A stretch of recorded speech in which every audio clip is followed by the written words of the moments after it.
Morola hindu wifundu jaɓɓimen e nden nokkure woɗɗitinde e giiɗe yimɓe na hedi ɗum e Dakar lamorgo Sénégal kilométraji capanɗe jeeɗiɗi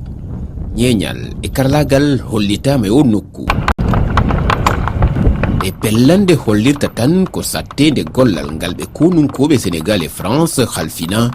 ngol eltagol konu hakkunde konunkoɓe ɗen leyɗe ɗon ɗiɗi innitira harito 2023 e ɗemgal jolfe njatigiyagal. Cet exercice est à sa 4e édition cette année. Ngol ekkitagol ko nde hitande watti laabi nayi ko ina waɗa ngam lawɗinde ɗum e dingre ɗe leyɗe ɗiɗi ɗe fof ɓe kolliti arde e maayo ngo ɓe gadda yimɓe maɓɓe ngam ɓe mbaɗa golle maɓɓe no ɓe jiɗiri ni. On jiiɗi heploji ɗiɓe kolli on e o subaka golle ɗe e sifa no ɗe goniri ni ko gandal manggal kadi ko jiiɗon ko hen ko jaltude nde min mbaɗi e ɗe balɗe nayi paltiɗe. Tout ce qu'on a fait pendant les 4 derniers jours en opération.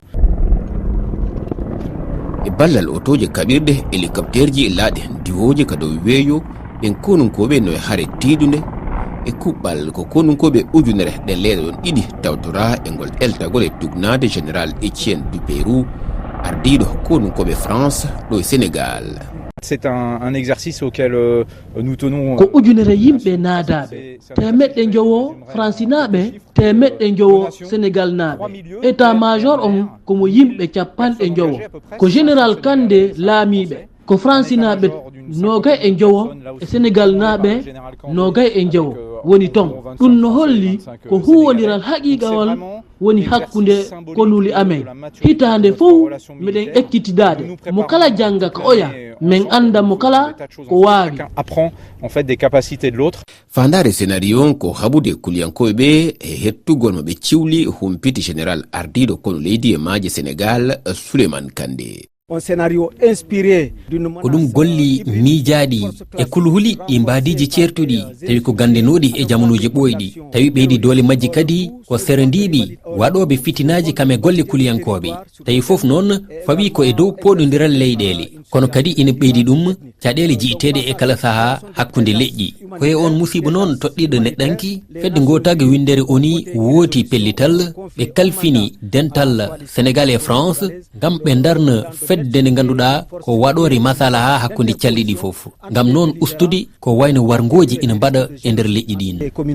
Ngol eltagol ko hollirta ko jokkodiral marugal fayda to banggue konu hakkude Sénégal e France gouverneur mo diwal Thiès holli weltare makko caggal nde o tawtorangol eltagol konu tentini e biyol makko alhaali yo witiɗo e rafi ndenago ka leyɗe taariɗe Oumar Mamadou Baldé. Ko adi fof ko un exemple de coopération très réussie, coopération militaire hakkunde donc armée ji ɗiɗi ɗi enen fof en jii aussi liggey o vraiment nen deƴna hakkil surtout e oɗo contexte sécuritaire mo gonɗen de manière générale e aduna he fof mais plus particulièrement sous région meɗen. Donc ɗum ɗo aussi nen feññina importance mo président de la République et État du Sénégal rokki armée sénégalaise parce que so a ƴeewi les équipements ɗi militaire ji men ɗi mbaɗi acquérir ces dernières années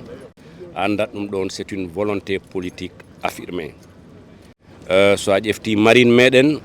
c'est une marine équipée capable de waɗa défendre vraiment frontière maritime du Sénégal. Woɓɓe hoɗuɓe eɗe galluje taariɗe o nokku tawaɓe ngol eltagol hakkunde konu Sénégal e ngu France no weltori ko ɓe yii kon.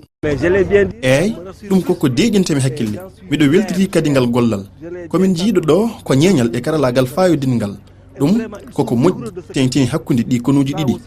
meɗen hooli kono Sénégal meɗen yakori golle maɓɓe ɗen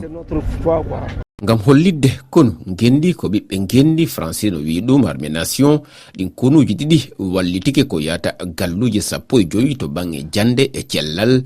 kolen fayi ardi suudu safridu ngo wuro. Gal dokkal ɗo wallitoto men no men tambora yimɓe ɓen no ɓe ñawdora ɓay hiɗon andi ngo wuro maɓɓe laawi ala ko ɗum waɗi haray no satti hewtoygol e yonkumin joni noon e o angal feere ɗo yimɓe ɓen haray hino ka cuuɗi tun ɓe heɓata hay no ɓe ñawdora ko ɗum waɗi si tawi ngal dokkal ɗo no gasa ngal waway wallitade seeɗa ngohoɗo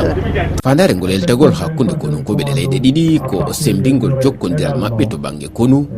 kono kadi dartagol kala ko yowiti e rafi ndenagu e nder afrique.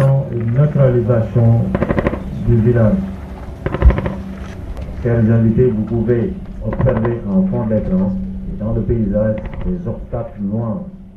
C'est les cibles pivotantes et basculantes.